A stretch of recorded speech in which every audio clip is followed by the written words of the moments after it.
धीरे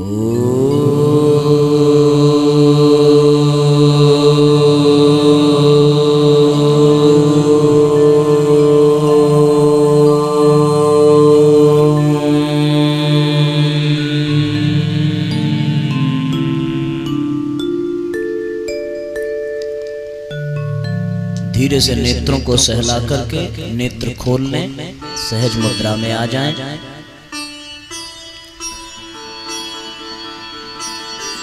भगवान गोकुल से मथुरा की ओर प्रस्थान करने की योजना बनाते हैं। प्रभु ने निर्णय किया अपने मन में कि अब गोकुल की धरती पर जीवन के 11 वर्ष बीत चुके हैं। केवल और केवल इस समय को बिताने के पश्चात अब अपने कर्तव्य पथ की ओर आगे बढ़ने की आवश्यकता है।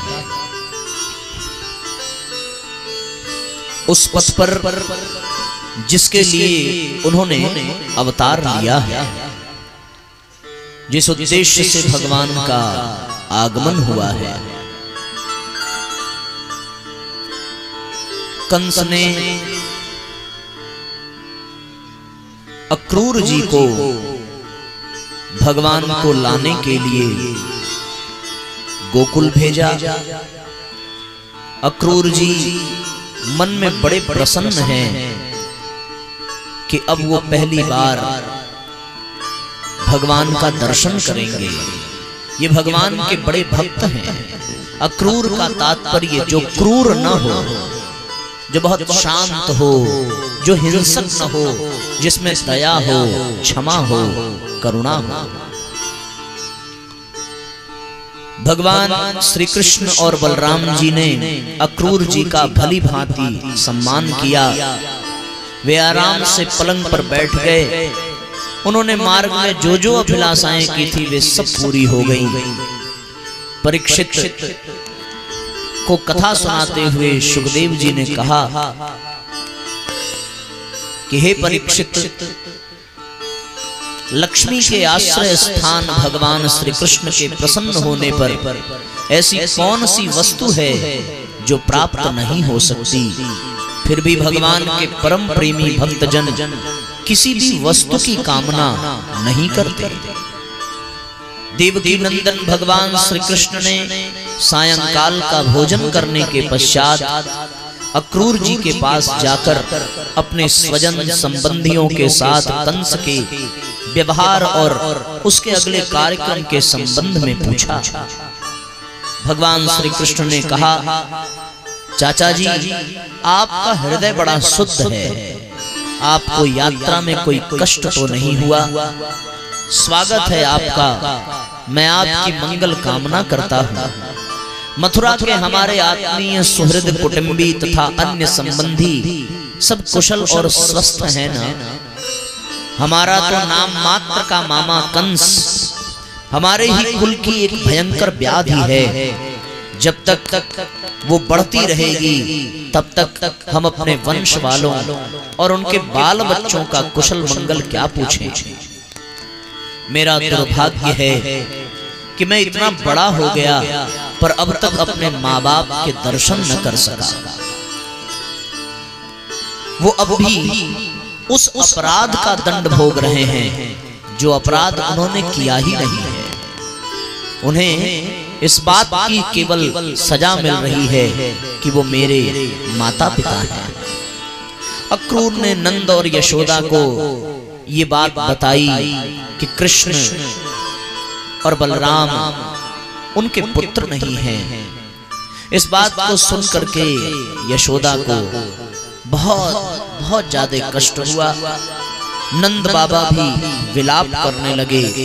यशोदा ने बड़े अपशब्द कहे अक्रूर को कि अक्रूर जी, आप से ये अपेक्षा नहीं थी कि आप इस तरह की बात करेंगे।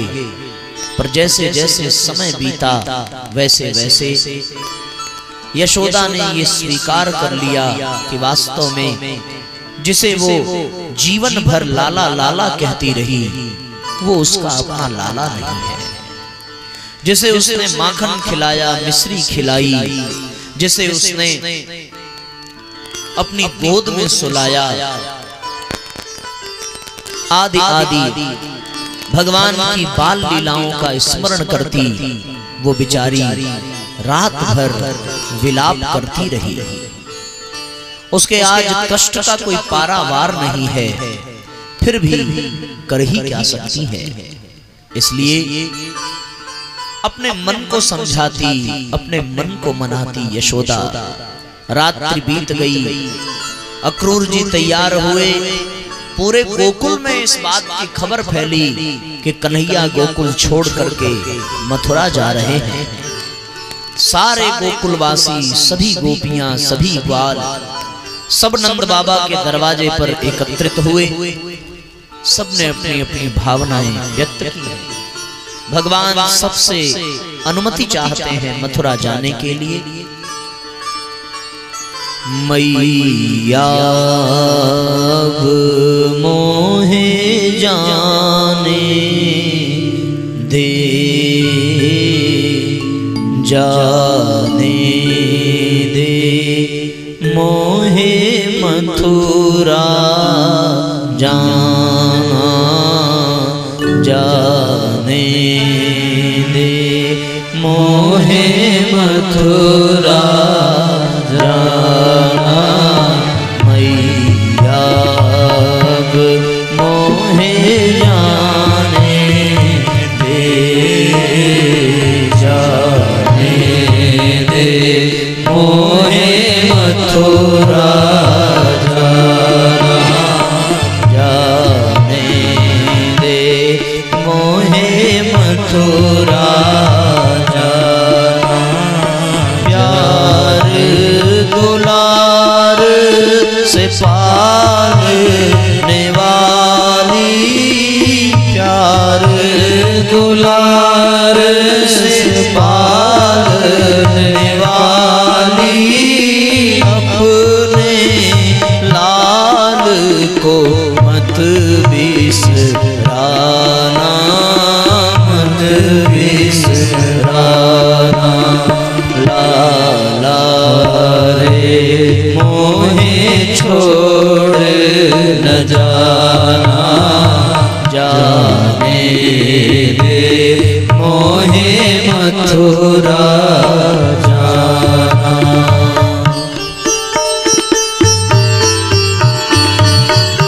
सब विलाप कर रहे हैं, सबकी आंखों में आंसुओं की धार है।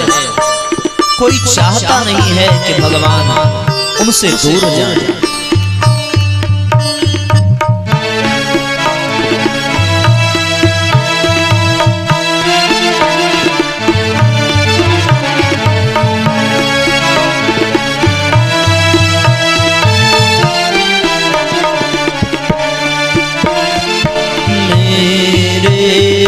सब अपराध ओ मैया हंस के क्षमा सदा तूने किए हैं, हंस के क्षमा सदा तूने किए हैं। प्यार ही प्यार दिया है तूने, दुख ही दुख तो है मैंने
जन्मों के नाते सबके संग जन्मों के नाते साची कहूँ मन बहुत व्यथित है इस नगरी से जाते जाते इस नगरी से जाते जाते मिलना बिछड़ना संजोग की बातें पर नहीं टूटेगा मेघ पुराना माता अब जाने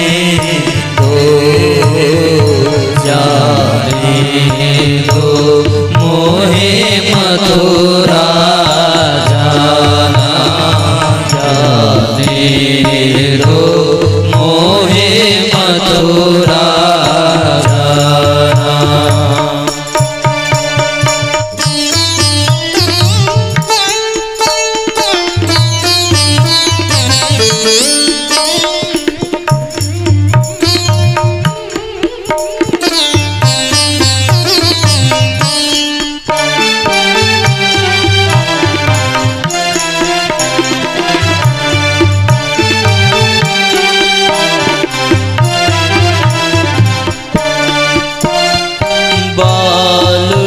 सखा तुम प्राण सखा हो तुम संग क्या क्या खेल रचाए तुम संग क्या क्या खेल रचाए माखन लूटा मटकी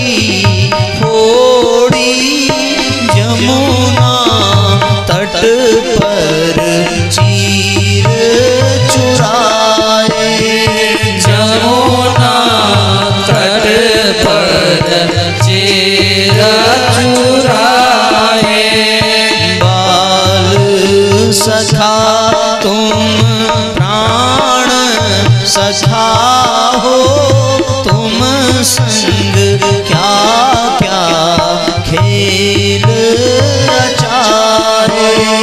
तुम संग क्या क्या खेल रचाए माखन लूटा मटकी फोड़ी जमुना तट पर चीर चुराए जमुना तट पर चीर चुराए गोपी जन से प्रेम जो पाया गोपी जन से प्रेम जो पाया कठिन है उसका मोल चुकाना ओ कान्हा हमें छोड़ न जाना श्याम सखा हमें छोड़ न जाना श्याम सखा हमें छोड़ न जाना ओ कान्हा हमें छोड़ न जाना ओ कान्हा हमें छोड़ न जाना धर्मोत्थान और साधु की रक्षा धर्मोत्थान और साधु की रक्षा भूदेवी का त्रास मिटाना मैया मोहे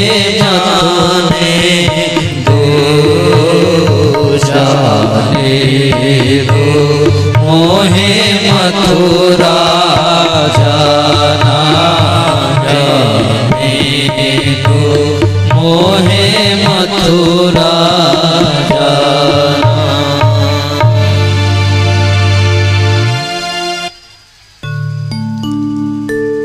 भगवान गोकुल से विदा हुए। गोकुल से विदाई लेकर के प्रभु अक्रूर जी के साथ मथुरा पहुंचे। मथुरा में भगवान ने प्रवेश किया। अक्रूर जी ने नाना प्रकार से भगवान की स्तुति की है। मध्य रास्ते में यमुना के तट पर अक्रूर जी पर भगवान की विशेष कृपा हुई और भगवान की विशेष कृपा से अक्रूर जी का जीवन धन्य हुआ। जैसे ही भगवान मथुरा में प्रवेश करते हैं, भगवान के स्वागत के लिए बहुत से नर नारी प्रभु पर पुष्प वर्षा करते हैं। उसी समय भगवान श्री कृष्ण ने देखा कि एक धोबी जो कपड़े रंगने का भी काम करता था उनकी ओर आ रहा है। बड़े उत्तम उत्तम कपड़े लिए हैं उसने।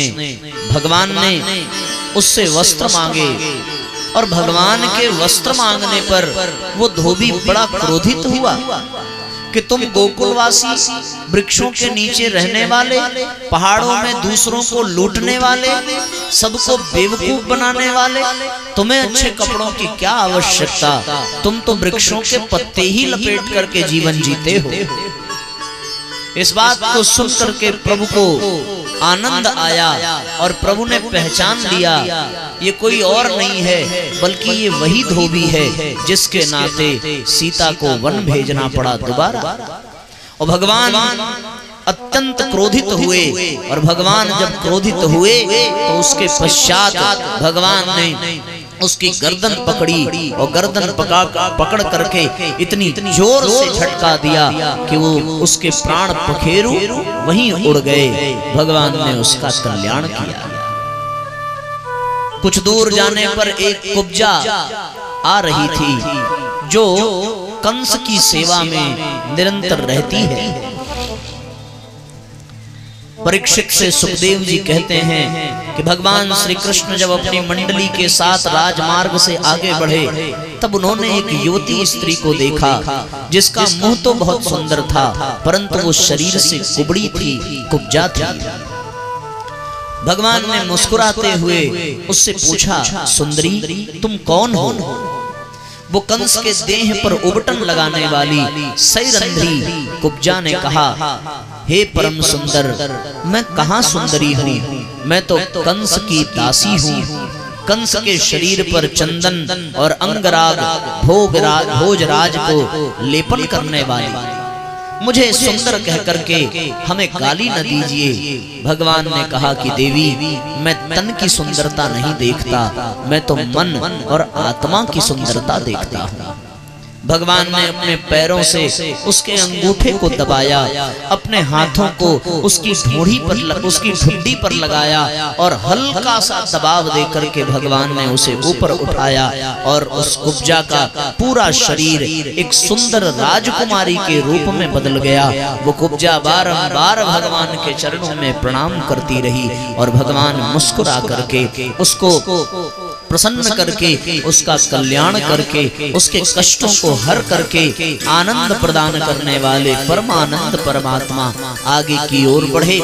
आगे चल करके भगवान श्री कृष्ण पुरवासियों से धनुष यज्ञ स्थान पूछते हुए रंगशाला में पहुंचे। वहां उन्होंने भगवान शिव के धनुष को देखा।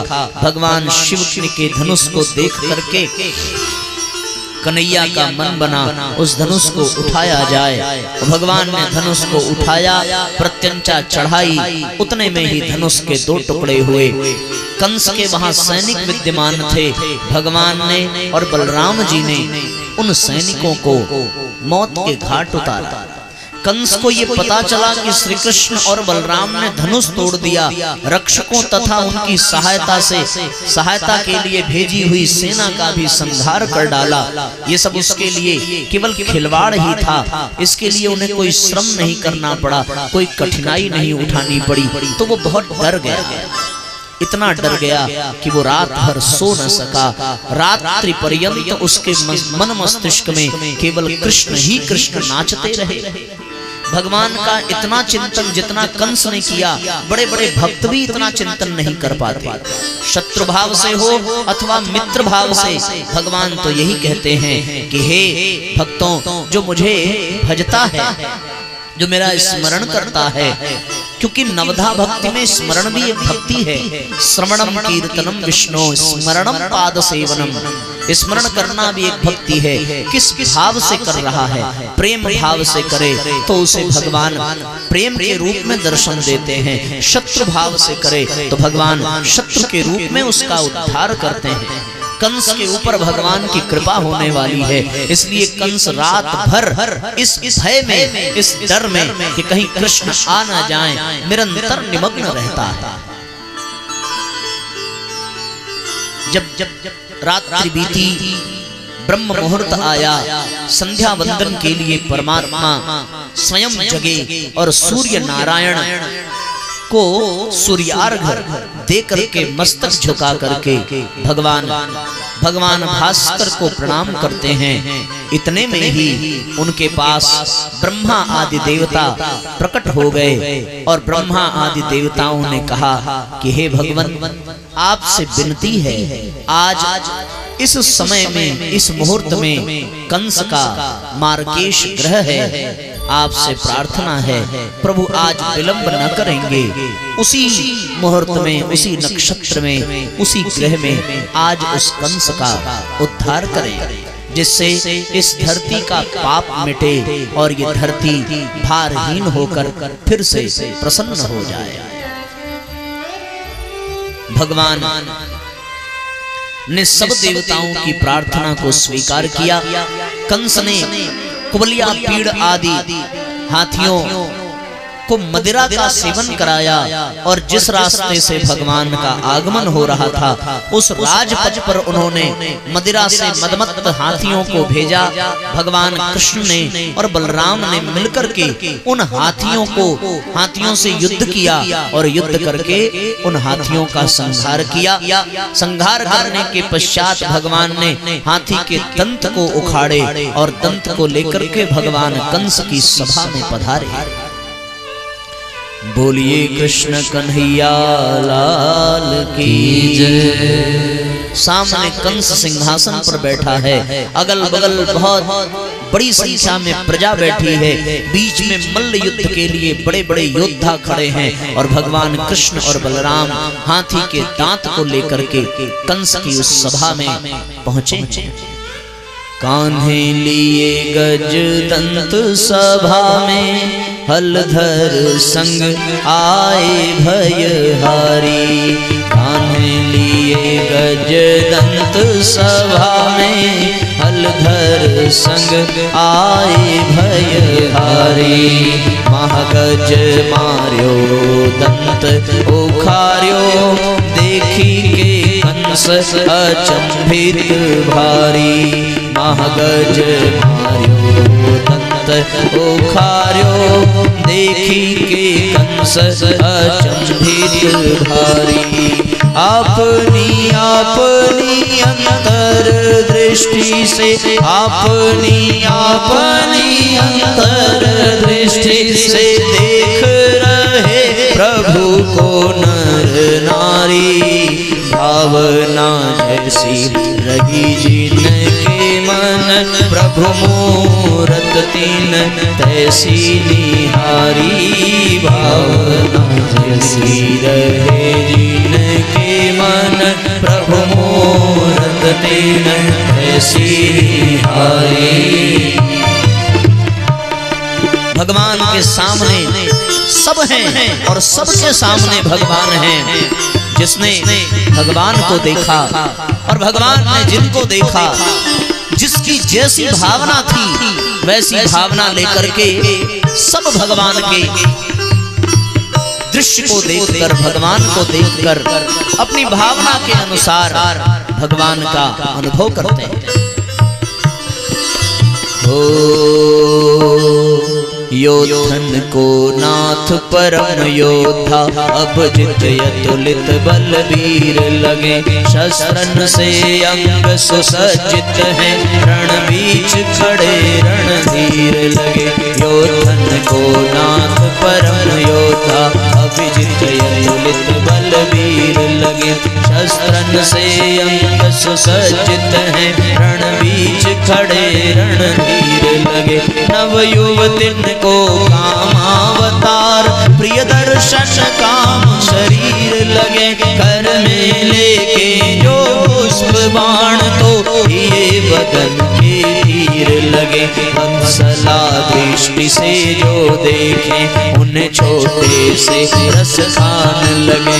मुरलीधर मनमोहन बालक, अपने ही जीवन प्राण लगे। अपने ही जीवन प्राण लगे। श्रीनाथ चतुर्भुज नारायण, भक्तों को कृपा निधान लगे।